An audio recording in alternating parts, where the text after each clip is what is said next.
नमस्कार दोस्तों। पिछली बार हम लोग बात किए थे एलिमिनेशन रिएक्शन और सब्स्टिट्यूशन रिएक्शंस के बारे में। ठीक है, तो आज हम लोग बात करेंगे एडिशन रिएक्शंस के बारे में। तो एडिशन रिएक्शन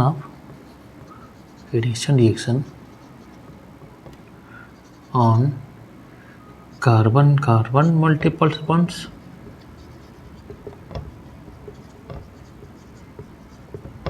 और रहता है कार्बन हाइड्रोएटम मल्टीपल्स बॉन्ड। ठीक है, तो कार्बन कार्बन मल्टीपल बॉन्ड्स में आ जाएगा सी डबल बॉन्ड सी। अब कार्बन हाइड्रोएटम मल्टीपल बॉन्ड्स में आ जाएगा C double bond O, C double bond N etcetera.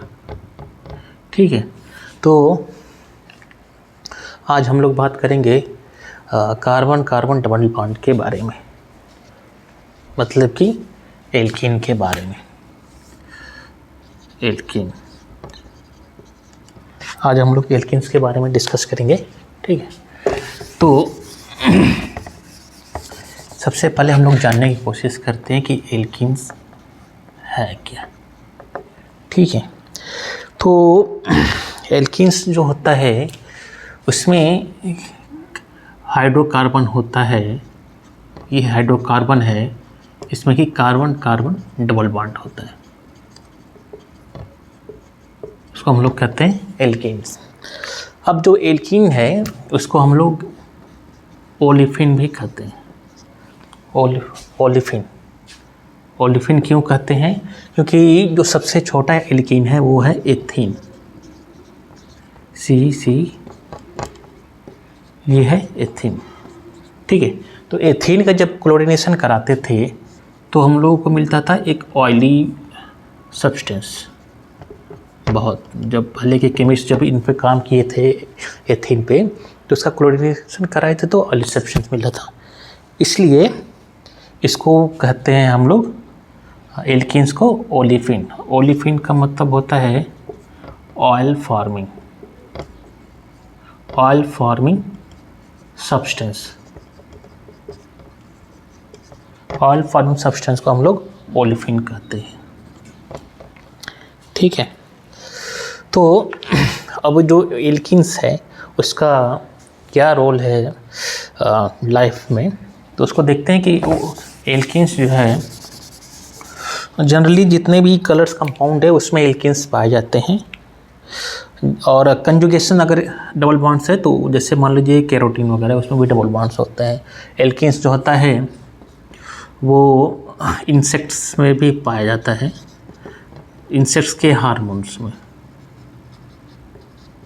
और जो है वो बायोएक्टिव कंपाउंड्स में भी पाया जाता है। डबल बॉन्ड जिसमें होते हैं बायोएक्टिव कंपाउंड्स उसमें भी पाया जाता है। ठीक है, और फूड राइपनिंग में भी इसका काम होता है एल्कीन्स का। तो आज हम लोग देखते हैं कि इसका जनरल जो फार्मूला वो क्या है। तो जनरल फार्मूला जो हाइड्रोकार्बन का है, जनरल फार्मूला ऑफ हाइड्रोकार्बन वो है CnH2n+2। ये जनरल फार्मूला है हाइड्रोकार्बन्स का। ठीक है, तो हाइड्रोकार्बन्स दो तरह के होते हैं। एक तो होता है सैचुरेटेड, एक होता है अनसैचुरेटेड। दो तरह के हाइड्रोकार्बन, एक सैचुरेटेड होता है, एक अनसैचुरेटेड होता है। ठीक है, तो जिस हाइड्रोकार्बन्स का फॉर्मूला ये आता है उसको हम लोग कहते हैं सैचुरेटेड हाइड्रोकार्बन्स, और जिसका फार्मूला में से प्रोटॉन्स निकलते रहते हैं। मान लीजिए 2 प्रोटॉन निकला तो फार्मूला क्या बनेगा इसका, -2 करते हैं तो CnH2n। अगर हम लोग 4 हाइड्रोजन निकालेंगे फिर तब क्या होगा, CnH2n-2। ठीक है, तो आज तक हम लोग पढ़ते आ रहे हैं कि जो CnH2n+2 है वो एल्केन्स के लिए है, और CnH2n जो है वो एल्कीन के लिए है, और CnH2n-2 जो है वो एल्काइंस के लिए है। ठीक है, तो अब बात आती है कि क्या CnH2n एल्केन्स के लिए ही होता है कि और किसी के लिए भी होता है। तो हम लोग एक एग्जांपल्स देखते हैं।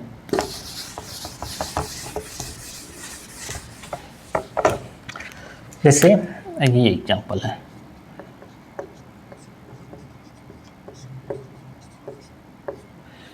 ये साइक्लिक एल्केन है, इसको हम लोग ऐसे भी दिखा सकते हैं। इसमें देखते हैं कार्बन कितने हैं, 3 हैं, और प्रोटॉन जो है वो 6 है। इसका मतलब कि CnH2n।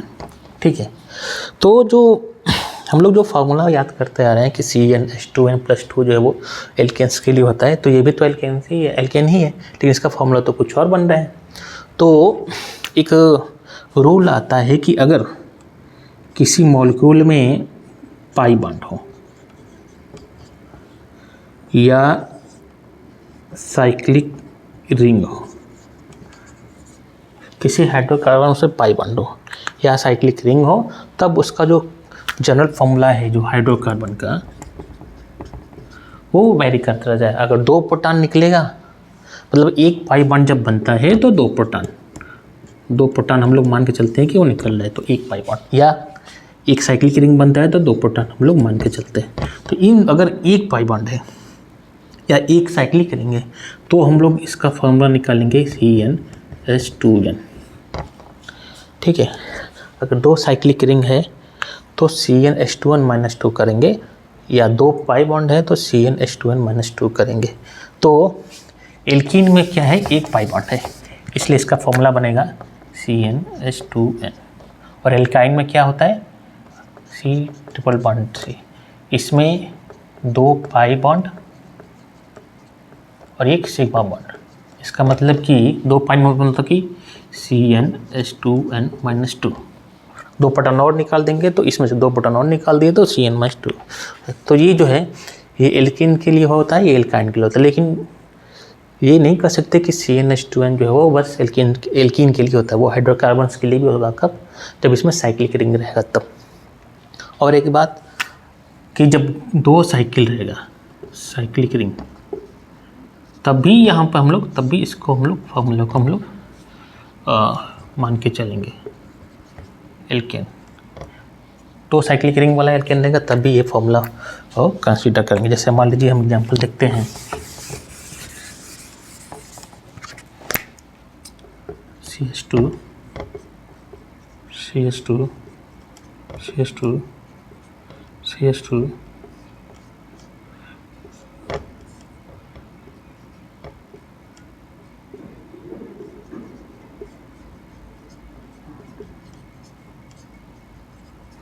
एक हाइड्रोकार्बन जिसमें कि 2 साइकिल रिंग है। तो इसमें हम लोग देख रहे हैं तो कितने कार्बन है, 6C4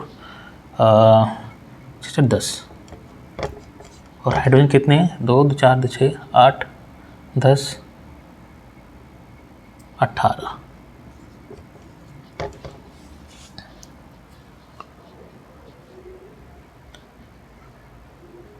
ठीक है, इसका मतलब हो गया CnH2n20-2।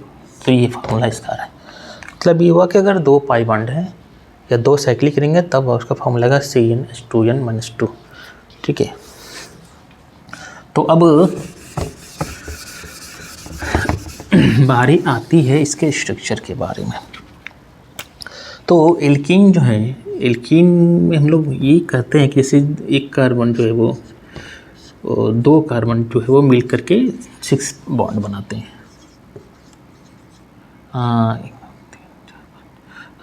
1 2 3 4 एटम्स जुड़े हुए हैं। इस एल्कीन में 4 एटम्स जुड़े रहते हैं। ठीक है, तो इसमें जो इसका हाइब्रिडन होता है एल्कीन का sp2 होता है। ठीक है, तो 3 जो है होता है वो 3 इसका जो है वो बना देते सिग्मा बॉन्ड, और एक जो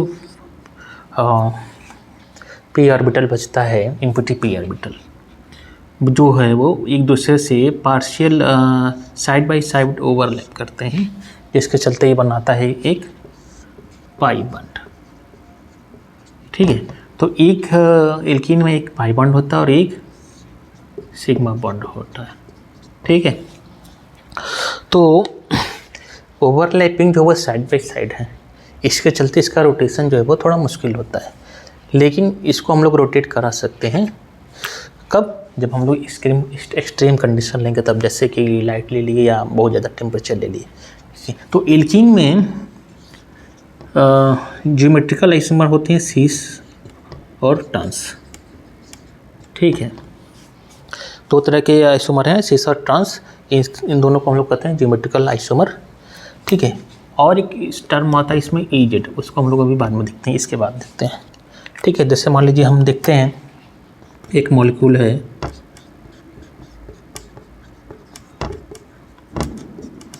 ठीक है, तो इस मॉलिक्यूल में हम देख रहे हैं कि जो CH3 है और CH3 है, ये दोनों जो है वो सेम साइड में, और ये दोनों प्रोटॉन जो है वो, हाइड्रोजन जो है वो सेम साइड में। इसका मतलब ये हुआ कि अगर सेम टाइप के एटम या मॉलिक्यूल, एटम या सब्सटेंट एक साइड में हो, सेम साइड में हो, तब उसको हम लोग कहते हैं सिस कन्फॉर्मेशन।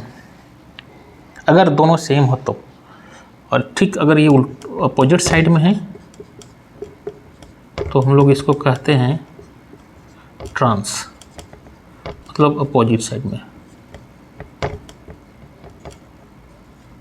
अपोजिट साइड में, इसलिए हम लोग इसको ट्रांस कहते हैं।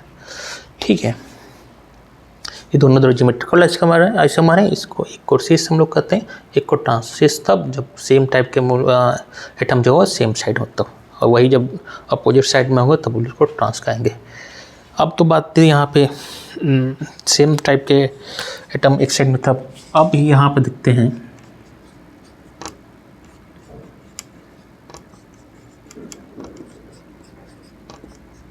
अब इसमें हम लोग देख रहे हैं तो इसमें भी क्या सिस और ट्रांस होगा कि नहीं होगा? तो इसका जवाब होगा नहीं, इसमें सिस और ट्रांस नहीं होगा। क्यों? क्योंकि देख रहे हैं जब इस दोनों कार्बन, इस वाले कार्बन पे सेम टाइप के एटम जुड़े हुए हैं, जब सेम टाइप के एटम जुड़े रहेंगे तो उसमें सिस ट्रांस आने की पॉसिबिलिटी नहीं रहती है। अब देखिए यहाँ पे इन दोनों में अलग अलग एटम थे, यहाँ पे CH3 था तो यहाँ पे H था, और इस साइड में जो CH3 और H था। ठीक है, तो ये और ये देखेंगे तो इसको हम लोग देखते हैं अलग अलग हैं, इसलिए इसमें सिस और ट्रांस पॉसिबल है। लेकिन इसमें देखेंगे तो ये दोनों चीज़ें सेम हैं, तो इसमें सिस और ट्रांस पॉसिबिलिटी नहीं है। ठीक है, तो अगर हमने दो देखा पॉसिबिलिटी, एक पॉसिबिलिटी हो गया ये, एक हो गया ये, इसमें सिस और ट्रांस बनते थे और इसमें सिस और ट्रांस नहीं बनेंगे। और एक हम लोग देखते हैं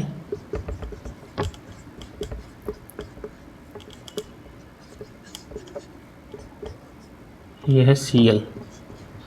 ठीक है, तो इनमें देखते हैं हम लोग, तो इसमें देखते हैं कि चारों जो है वो, जो कार्बन कार्बन डबल बॉन्ड है उससे जो एटम जुड़े हैं वो चारों अलग अलग हैं, तो इसमें सिस और ट्रांस नहीं होंगे। इसमें आता है टर्म E और Z का। ठीक है, E और Z का कैसे हम लोग बताते हैं उसको हम लोग अभी देखते हैं आगे।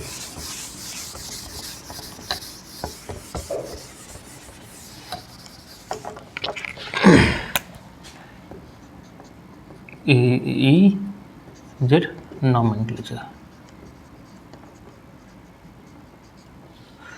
EZ नॉमेनक्लेचर बनाते हैं। देखिए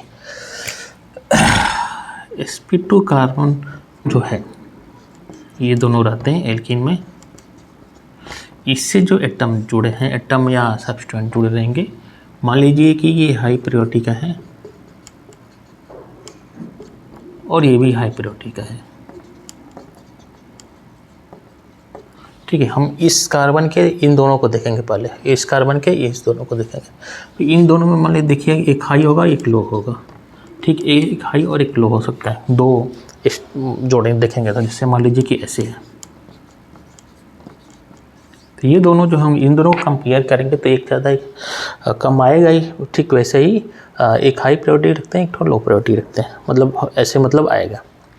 तो अगर दोनों हाई प्रायोरिटी अगर सेम साइड में है, सेम साइड में है तब आएगा Z, और वही अपोजिट साइड में रहेंगे हाई प्रायोरिटी या लो प्रायोरिटी अपोजिट साइड में है तब आएगा ई कन्फॉर्मेशन।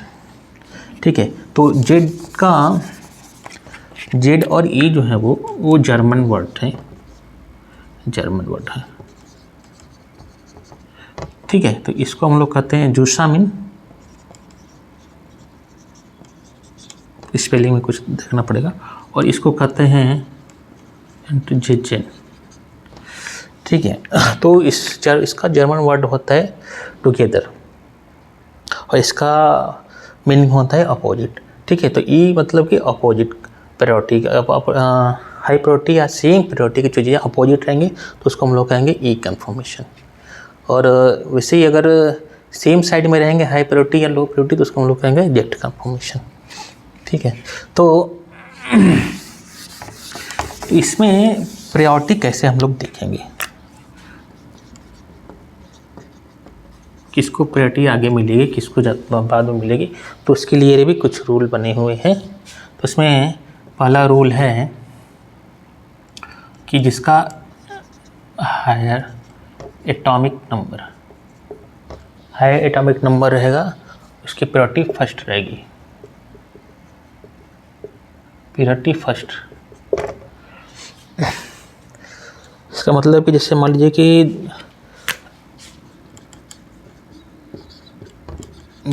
ये दोनों थे, इसका जो है एटॉमिक नंबर जाता है इसके कंपेयर में, तो इसको प्रायोरिटी में फर्स्ट रखा जाएगा, इसको जो है वो इसको लो प्रायोरिटी में रखा जाएगा। ठीक है, तो फर्स्ट प्रायोरिटी इसको देंगे, सेकंड प्रायोरिटी इसको देंगे। ठीक है, ठीक वैसे ही अगर इधर भी रहेंगे, ये मान लीजिए कि हाई प्रायोरिटी का है, ये लो प्रायोरिटी का है, तो इसको हम लोग देंगे फर्स्ट, इसको हम लोग देंगे सेकंड। ठीक है, तो अगर सेम प्रायोरिटी के सेम साइड में है तो उसको हम लोग कहेंगे जेड। वही इसको अगर उल्टा कर देते हैं तो सेम प्रायोरिटी के अपोजिट साइड में तो उसको हम लोग कहेंगे ई कन्फर्मेशन। ठीक है, तो प्रायोरिटी का पहला हम लोग रूल देखें कि हाई एटॉमिक नंबर जो है वो फर्स्ट प्रायोरिटी ऑब्टेन करेगा। दूसरा ये है कि अगर मान लीजिए कि एटॉमिक नंबर सेम है तो हम लोग आते हैं मास नंबर पे। ठीक है, सेम एटॉमिक नंबर के हैं और मास नंबर डिफरेंट है। कब डिफरेंट होगा? आइसोटॉप्स के केस में। जैसे मान लीजिए कि हाइड्रोजन और ड्यूटेरियम है, तो हाइड्रोजन का और ड्यूटेरियम का जो एटॉमिक नंबर है वो सेम है, लेकिन मास नंबर सेम नहीं है। तो जिसका मास नंबर ज़्यादा रहेगा उसको हम लोग प्रायोरिटी फर्स्ट रखेंगे। तो ड्यूटेरियम का मास नंबर ज़्यादा है, इसलिए इसको ड्यूटेरियम को प्रायोरिटी फर्स्ट रखेंगे और उसके बाद सेकेंड प्रायोरिटी पे इसको प्रोटॉन को रखेंगे, हाइड्रोजन को। और एक चीज़ है कि इस sp2 बॉन्डेड जो कार्बन है उससे मान लीजिए ये मेथाइल है, ये मेथाइल है, हाँ ये प्रोटॉन है, और इससे डबल बॉन्ड जुड़ा है और इससे जो है वो ये जुड़ा हुआ है। तो हम देख रहे हैं यहाँ पे कि इसमें तो साफ साफ दिख रहा है कि इसको प्रायोरिटी फर्स्ट देंगे, इसको सेकंड देंगे, क्योंकि मास में अंतर है, एटॉमिक उसमें भी अंतर है, बॉन्डिंग में भी अंतर है। इस साइड में देखते हैं कि इस sp2 से ये कार्बन जुड़ा है, ये भी कार्बन जुड़ा है। ठीक है, मतलब कि दोनों कार्बन से अब हम लोग आगे बढ़ते हैं। लेकिन इस कार्बन से जुड़ा हुआ एक ही कार्बन है, जबकि इस कार्बन से जुड़ा हुआ पाई बॉन्ड है। तो पाई बॉन्ड जब भी जुड़ा रहेगा तो हम लोग इसको मानेंगे कि ये जो कार्बन है वो दो कार्बन से जुड़ा हुआ है, दो कार्बन से जुड़ा। यहाँ पे एक कार्बन जो है एक कार्बन, इसलिए इसको प्रायोरिटी में फर्स्ट देंगे, इसको प्रायोरिटी में हम लोग सेकेंड देंगे। ठीक है, और हम लोग एक एग्जांपल देखते हैं।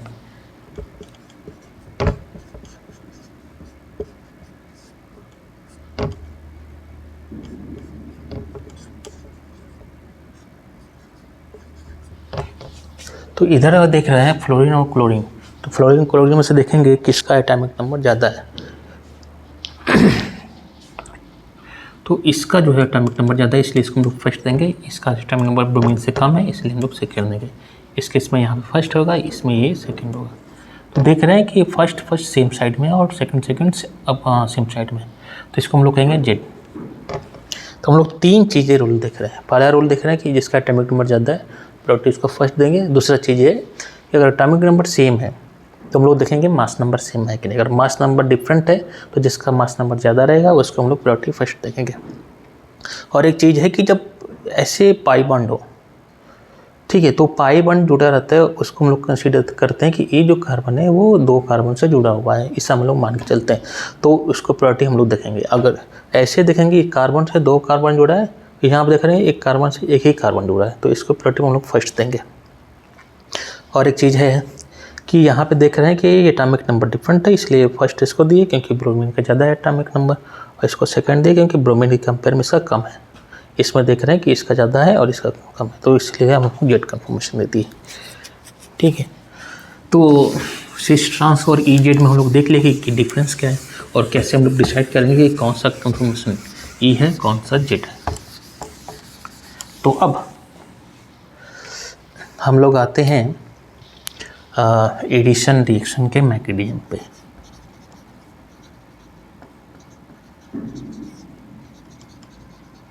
मैकेनिज्म ऑफ एडिशन रिएक्शन, ठीक है।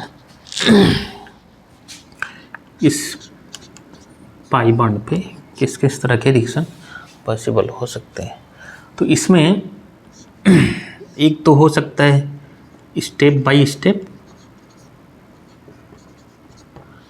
और एक हो सकता है इन वन स्टेप। इस पे जो एडिशन रिएक्शन है या तो एक ही बार में हो सकता है या तो स्टेप बाय स्टेप हो सकता है। तो अगर स्टेप बाय स्टेप होता है तो उसके 3 तरह के एडिशन रिएक्शन है। Electrophilic addition reaction, nucleophilic addition reaction और रेडिकल रिएक्शन।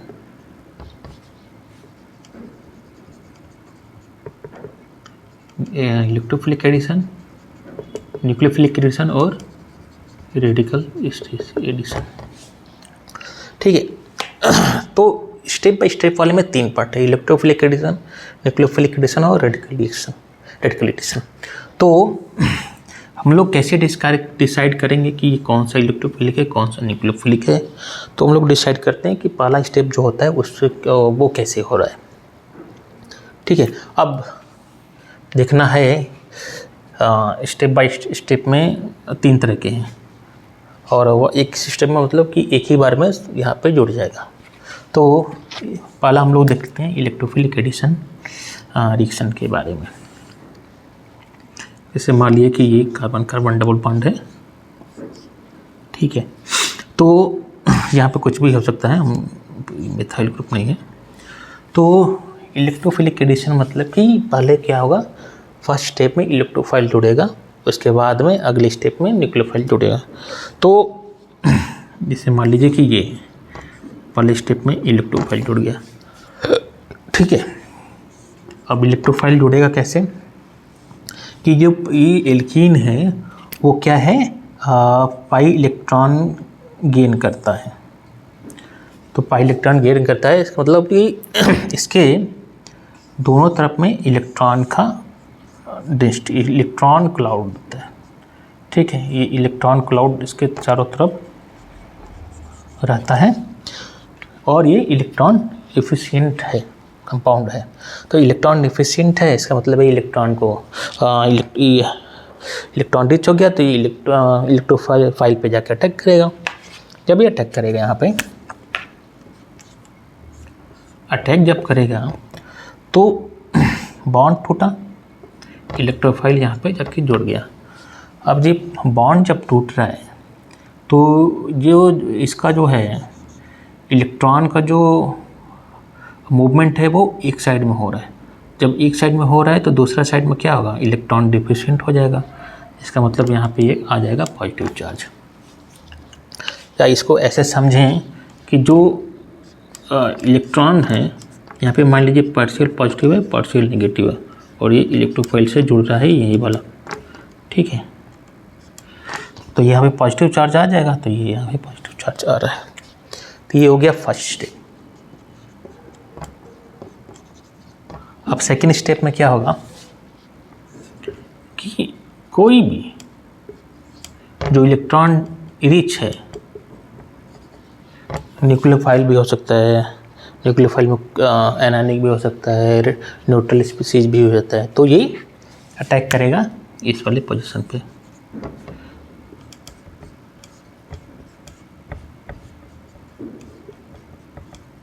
ठीक है, तो हम लोग देखते हैं कि पहले स्टेप में इलेक्ट्रोफाइल जुड़ रहा है, इलेक्ट्रोफाइल का यहाँ पे एडिशन हो रहा है। ठीक है, और दूसरे स्टेप में जो है वो न्यूक्लियोफाइल हो रहा है। तो एडिशन रिएक्शन है ये, तो पहले स्टेप में क्या हो रहा है, इलेक्ट्रोफाइल जुड़ रहा है, और दूसरे स्टेप में क्या हो रहा है, न्यूक्लियोफाइल जुड़ रहा है। ठीक है, तो हम लोग इसको करते हैं, इसको डिनोट करते हैं ए प्लस ए एन के फॉर्म में। ये हो गया इलेक्ट्रोफिलिक एडिशन का, इलेक्ट्रोफिलिक एडिशन का एग्जाम्पल। ठीक है, कॉमन मैकेनिज्म। अब जो है न्यूक्लियोफिलिक में देखते हैं, तो अभी हम लोग डिस्कस किए हैं कि जो कार्बन कार्बन डबल बॉन्ड है वो इलेक्ट्रॉन रिच होता है, क्योंकि इलेक्ट्रॉन डेंसिटी ऊपर नीचे यहाँ पे रहती है। तो सवाल आता है कि न्यूक्लियोफाइल पहले अटैक कैसे करेगा। तो न्यूक्लियोफाइल अटैक कब तब करता है, जैसे मान लीजिए कि हमारे पास धनता बहुत ज़्यादा रिच है। हमारी गरीबी कब आएगी, जब हम किसी को दे देंगे या हम खर्च कर देंगे अपना पैसा, तो हमारी गरीबी आएगी। तो ठीक वैसे ही ये जो पाई बॉन्ड है, इससे जुड़ा हुआ कोई इलेक्ट्रॉन विथड्रॉइंग ग्रुप होता है। तो इलेक्ट्रॉन विथड्रॉइंग ग्रुप इस कार्बन कार्बन डबल बॉन्ड से जब जुड़ा है, तब ये क्या करते हैं कि अपनी तरफ इलेक्ट्रॉन को खींचता है। जब ये खींचेगा तब ये जो सेंटर है वो पॉजिटिव हो जाएगा, क्योंकि यहाँ पे खींचेगा। इसको अच्छे से देखते हैं।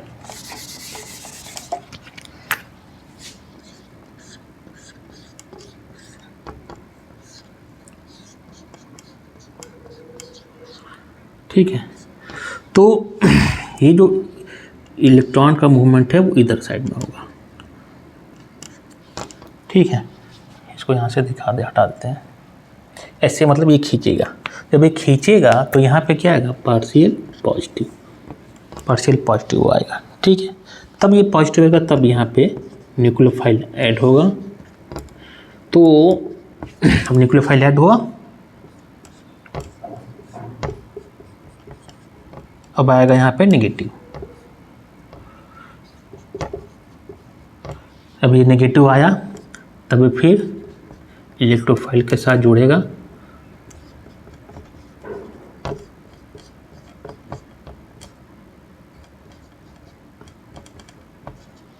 ये न्यूक्लियोफाइल जुड़े। इसका मतलब ये हुआ कि इस स्टेप में देख रहे हैं कि पहले जुड़ रहा है न्यूक्लियोफाइल, उसके बाद जुड़ रहा है इलेक्ट्रोफाइल। तो इसको हम लोग डिनोट करते हैं AN प्लस AE से, क्योंकि फर्स्ट स्टेप में न्यूक्लियोफाइल जुड़ रहा है। इसके हम लोग वो एडिशन कहेंगे, और इसको कहेंगे न्यूक्लियोफिलिक एडिशन, क्योंकि पहले स्टेप में न्यूक्लियोफाइल यहाँ पे जुड़ रहा है। अब इलेक्ट्रोफाइल किसको कहते हैं और न्यूक्लियोफाइल किसको कहते हैं, तो उसको देखते हैं पहले। तो इलेक्ट्रोफाइल का मतलब हो गया इलेक्ट्रॉन डेफिशिएंट चीज़, और न्यूक्लियोफाइल का मतलब इलेक्ट्रॉन रिच। अभी इलेक्ट्रॉन रिच जो है वो न्यूट्रल कंपाउंड भी हो सकता है या एनायनिक कंपाउंड भी हो सकता है। ठीक है, तो न्यूक्लियोफाइल कब जुड़ रहा है, जब यहाँ पे पोलराइजेशन हो रहा है पाई बॉन्ड का पोलराइजेशन होगा, तब किसी एक कार्बन पे पार्शियल पॉजिटिव चार्ज, दूसरे पे पार्शियल नेगेटिव चार्ज आएगा। तो जिस पे पॉजिटिव चार्ज आएगा वहाँ पे न्यूक्लियोफाइल यहाँ पे जुड़ेगा। ठीक है, तो ये हो गया न्यूक्लियोफिलिक एडिशन का एग्जाम्पल मैकेनिज्म। अब जैसे न्यूक्लियोफाइल जुड़ा था, वैसे ही रेडिकल भी यहाँ पे जुड़ेगा, तो रेडिकल एडिशन भी दिखाते हैं।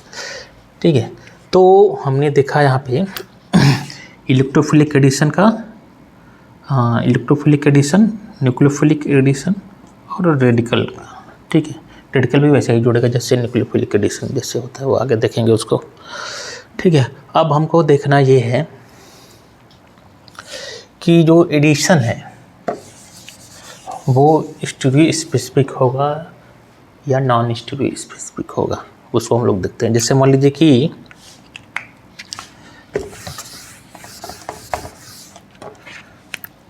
स्टीरियो स्पेसिफिक और नॉन स्टीरियो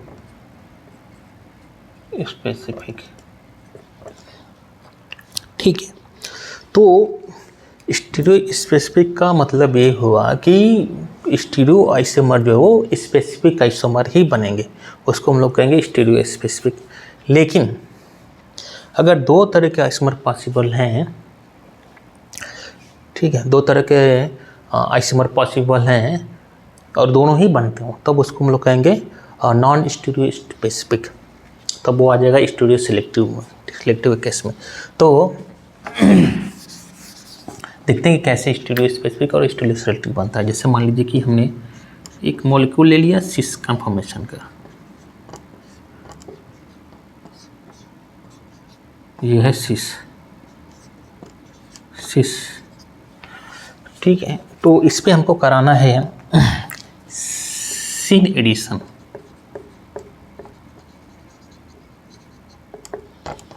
या इस पे हमको कराना है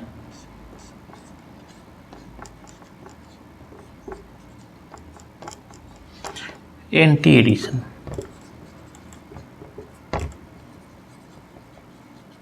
ठीक है, तो सीन एडिशन कराने का मतलब हो गया कि एक ही साइड से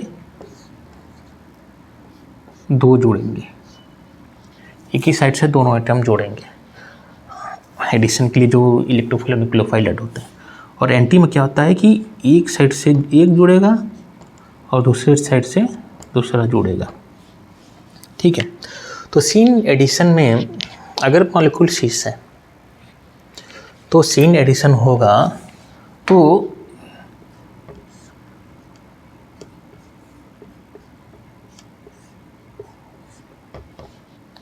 जब ये मॉलिक्यूल प्लेनर होता है, ठीक है, एल्कीन हो गया प्लेनर, इस पे जो अटैक करेगा सीन एडिशन में, मतलब एक ही साइड से अटैक कर रहे हैं, तो मान लीजिए दोनों अटैक करेंगे।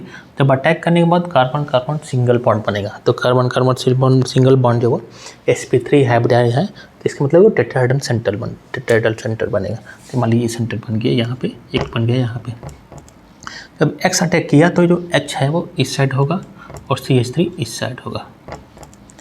ठीक वैसे ही अगर Y अटैक यहाँ पे कर रहे तो CH3 इस साइड होगा और H इस साइड होगा। जैसे मान लीजिए ये एक प्लेन मान के हम लोग चलते हैं, तो इधर से अटैक करेगा जब, तो इधर का पोर्शन नीचे इधर साइड में दिखेगा, सामने साइड में, और इधर का पोर्शन पीछे साइड में दिखेगा। ये आ गया सामने, ये पीछे साइड में। ठीक वैसे यहाँ पे H सामने और ये CH3 पीछे दिखेगा। ठीक है, तो ये हो गया सीन एडिशन। एंटी एडिशन में क्या होगा कि ये अगर मान लीजिए X यहाँ पे जुड़ा है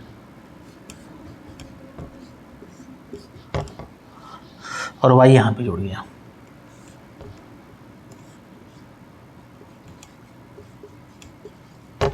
तो ये होंगे ऐसे। तो सीन एडिशन में जब सिस कन्फर्मेशन है उसमें सीन एडिशन होता है तो हमेशा एरिथ्रो कंपाउंड बनता है, एरिथ्री और DL पेयर बनता है। ठीक वैसे ही अगर ये सिस मॉलिक्यूल है उसमें एंटी एडिशन हो रहा है तो इसमें बनेगा 3O DL पेयर। ठीक है, तो सिस मॉलिक्यूल में सीन एडिशन है तो एरिथ्रो कंपाउंड बन रहा है, और सिस एल्कीन में एंटी एडिशन हो रहा है तो 3O पेयर बन रहे हैं। ठीक है, तो ठीक वैसे ही अगर ये ट्रांस है, ट्रांस मॉलिक्यूल में सीन एडिशन होगा तो 3O मॉलिक्यूल बनेगा, और ट्रांस एल्कीन में एंटी एडिशन होगा तो एरिथ्रो मॉलिक्यूल बनेगा, जिसको हम लोग देखते हैं यहाँ पे है।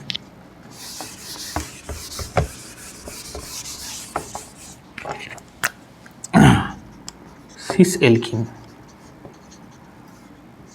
सीन एडिशन हो रहा है तो बनेगा एरिथ्रो एरिथ्रियो, और ट्रांस है उसमें सीन जुड़ रहा है तो बन रहा है 3O।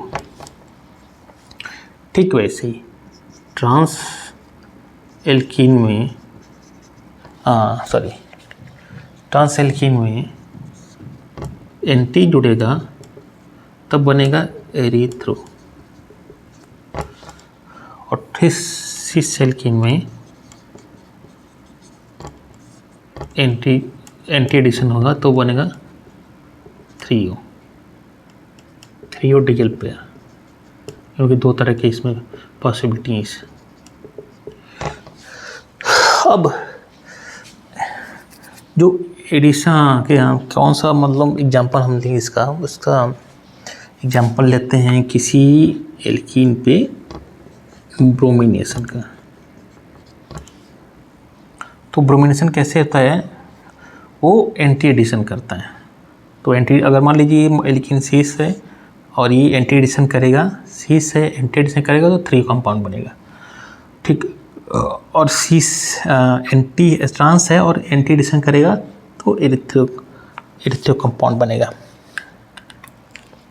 तो ऐसे हम लोग देख रहे हैं स्टीरियो स्पेसिफिक कंपाउंड कैसे हम लोग बनाते हैं, ठीक है। तो नॉन स्टीरियो स्पेसिफिक क्या होगा, तो नॉन स्टीरियो स्पेसिफिक करने के लिए हमको, जैसे हम लोग देखे थे पहला बार इलेक्ट्रोफिलिक एडिशन में कि जब यहाँ पे इलेक्ट्रोफाइल जुड़ता था तब यहाँ पे पॉजिटिव चार्ज आता था। ये पॉजिटिव चार्ज बना तो ये सेंटर क्या बनेगा, sp2 का मतलब प्लेनर हो गया। तो इंटरमीडिएट जो है इस वाला सेंटर जो प्लेनर हो गया। अब प्लेनर है तो अटैक जो है वो न्यूक्लियोफाइल का दोनों तरफ से हो सकता है, पॉसिबिलिटी है दोनों तरफ से, तब ये नॉन स्टीरियो स्पेसिफिक हो जाता है। क्योंकि स्पेसिफिक होता नहीं कि कब ऊपर वाला कब ऊपर से जुड़ेगा कब नीचे से जुड़ेगा, दोनों पॉसिबिलिटी रहती है, ऊपर और नीचे से दोनों जुड़े रहने की होती है। तो ये आ जाता है नॉन स्टीरियो स्पेसिफिक टाइप के रिएक्शन में, जब यहाँ पे कार्बोकेटायन बने और उसके बाद में रिएक्शन होता है। हाँ, तो इसमें जो इंटरेक्शन है, जब ये कार्बोकेटायन यहाँ पे बन रहा है तो जो न्यूक्लियोफाइल होगा उसका इंटरेक्शन इसके साथ में कैसा होगा वो हमको देखना है। वो सिस में जुड़ेगा कब, ट्रांस में कब जुड़ेगा, मतलब सीन में कब जुड़ेगा और एंटी में कब जुड़ेगा। तो देखते हैं कि अगर ये इलेक्ट्रोफाइल जुड़ा और इसके पास में इलेक्ट्रॉन है तब ये क्या करेगा कि इसके साथ में अट्रैक्ट करेगा। जब ये अट्रैक्ट करेगा तो ये अब पॉजिटिव पार्ट जो है वो इससे तो ब्लॉक हो गया, तो अब इधर से तो चांसेस नहीं है जोड़ने के न्यूक्लियोफाइल के, जब इधर चांस नहीं है जोड़ने के तब जो है वो न्यूक्लियोफाइल जुड़ता है इधर से। दूसरा कंडीशन है कि जब ये पॉजिटिव पार्ट बना तो न्यूक्लियोफाइल कंडीशन, रिएक्शन कंडीशन में जो न्यूक्लियोफाइल रहेगा वो इसके साथ इंटरेक्शन में रहेगा। जब इंटरेक्शन में रहेगा तब जो है वो इसी साइड से जुड़ेगा।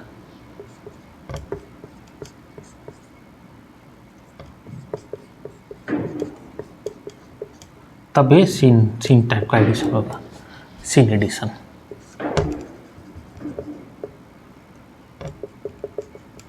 और यहाँ पे आ जाएगा ट्रांस एडिशन, ठीक है। तो नॉन स्टीरियो स्पेसिफिक टाइप के जो रिएक्शंस थे उसमें दो तरह की पॉसिबिलिटी थी। एक तो ये कि जब ये कार्बोकेटायन बना तो ये कार्बोकेटायन इसके साथ इंटरेक्ट करेगा तो ये पोजीशन ब्लॉक कर देगा, तब न्यूक्लियोफाइल बैक साइड से अटैक करेगा। वो हम लोग देखेंगे इसमें ब्रोमिनेशन वाले Br2 एडिशन में। और दूसरा है कि जब ये पॉजिटिव पार्ट बना तब ये इंटरेक्शन किया न्यूक्लियोफाइल से, तब ये सीन टाइप एडिशन देगा। ये अलग हो गया, ठीक है। तो ये नॉन स्टीरियो स्पेसिफिक टाइप के रिएक्शन में इस तरह के पाथ पॉसिबल हैं कि कब ये सीन देगा कब ये ट्रांस देगा, सीन और एंटी कब देगा। सर ये एंटी है।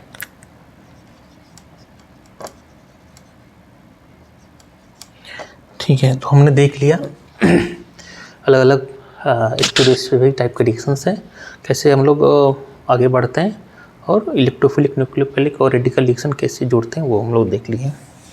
तो अब हम लोग फोकस करेंगे इलेक्ट्रोफिलिक एडिशन रिएक्शन के बारे में, जो कि हम लोग अगले क्लास में हम लोग देखेंगे। तब तक के लिए थैंक यू।